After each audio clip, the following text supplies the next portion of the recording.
It was 1893. A resort in Maryland told Charles Douglass that they didn't serve his kind.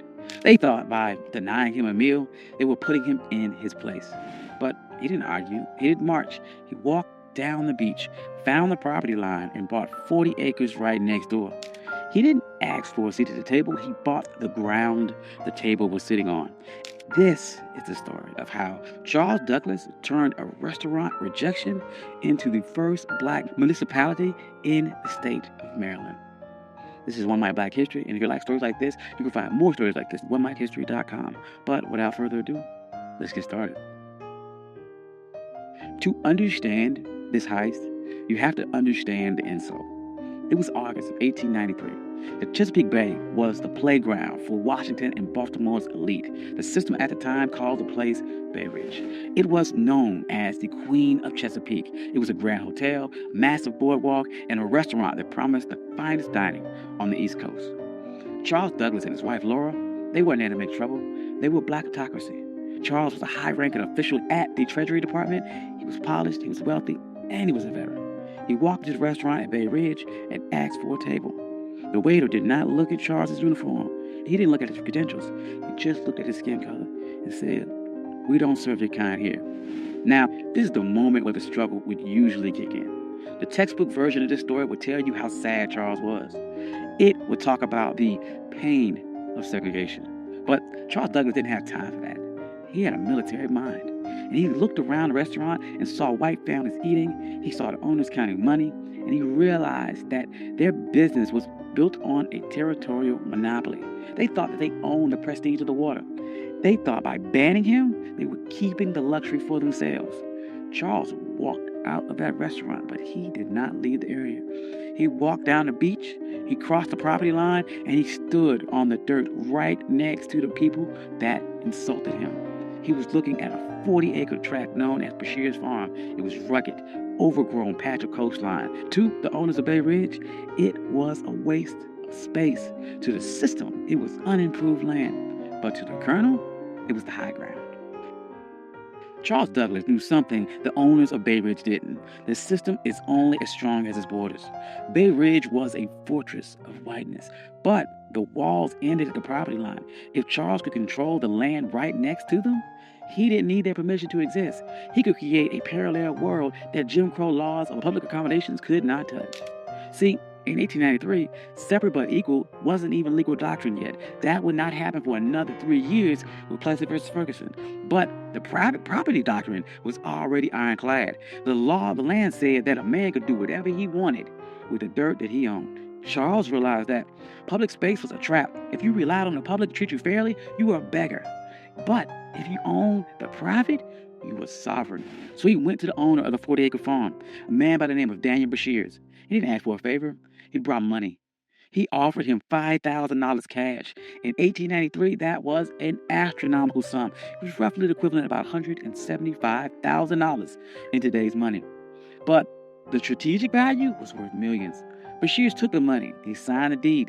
And on that day, the Queen of Chesapeake lost its monopoly. Charles Douglass didn't just buy a farm. He bought the gateway to the bay. He went to the restaurant owners to refuse him a sandwich, and he didn't say a word. He just started building. And the first thing Charles did wasn't build a resort for the masses. He built a fortress for his legacy. He built a home for his father, Frederick Douglass. He called it the Twin Oaks. But he didn't just build it anywhere.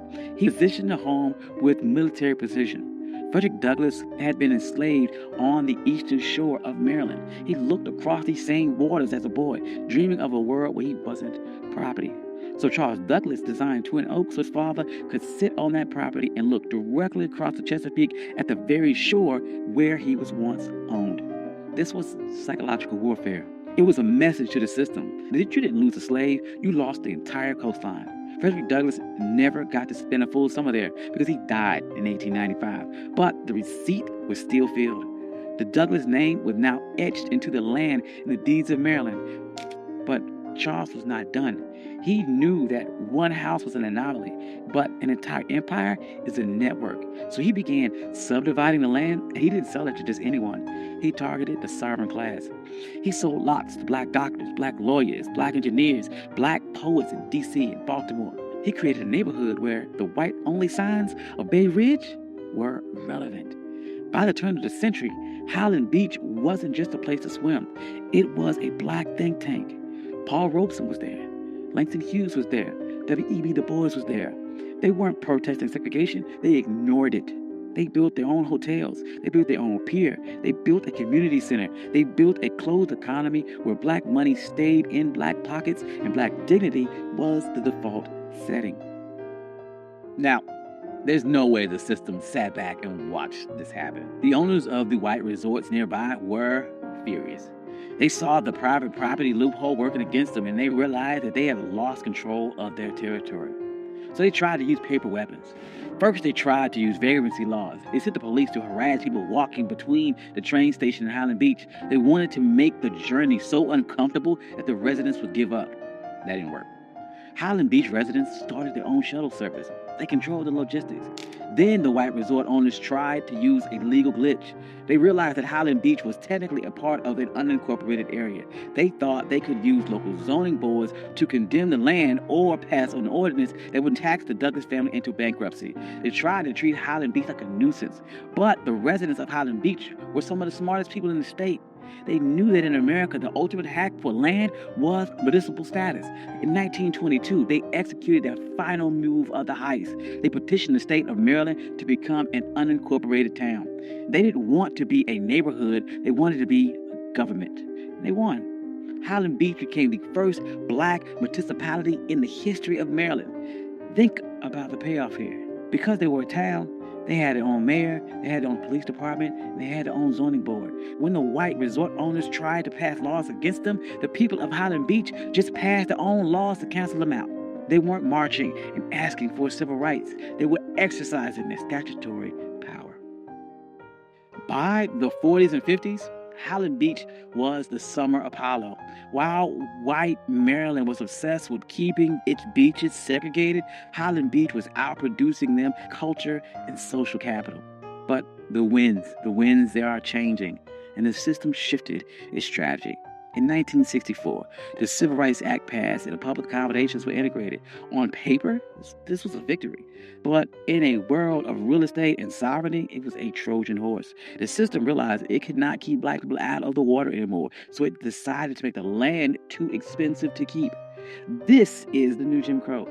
As white developers realized that coastal property was the ultimate asset, they began using tax assessment and eminent domain and environmental regulations to squeeze black families off their land. In places like Hilton Head and Bruce's Beach in California, the system succeeded. They stole land back using the laws that were supposed to protect landowners. But look at Highland Beach today. It's still there. It survived the rise of developers. It survives the collapse of other resorts. It survives because Charles Douglass didn't build a charity. He built a closed-loop system. The residents of Highland Beach understood that the land wasn't just for lounging. It was for continuity. They passed these down for generations. They created trust. They created a black culture of holding the line. During the Civil Rights Movement, we get caught up about the seat at the lunch counter.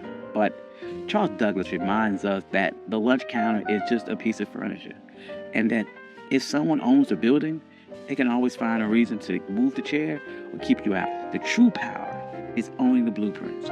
Charles Douglass was told his money wasn't good enough for a meal, and he didn't waste a second trying to change that with his mind. He used that energy to change the map. He proved that when the system closes the door, you can't keep knocking till your fists are bloody. You can buy the hallway. You can buy the entire building. You can buy the entire beach. You can buy the ground that it sits on. And today, Highland Beach stands as a reminder that we aren't just laborers in the American story. We are the engineers of our own exit. Thank you. This is One My Black History. I'm your host, Country Boy. If you like stories like this, you can find more stories like this at onemyhistory.com. Hope you enjoyed this. This is something different. I enjoyed this a lot. Trying to do, once again, more stories about agency, about pattern interrupts, people overcome, and how they took a system that was designed to keep you back and beat it and overcame or outsmarted that system. Hope you enjoyed that. I'd like to thank all my day ones. You guys are amazing. Thank you guys all for coming out. Financial contributors. Oh, yes. And if you don't see your name here, please reach out to me. I'll add your name. I'm sorry. I love you all. Peace.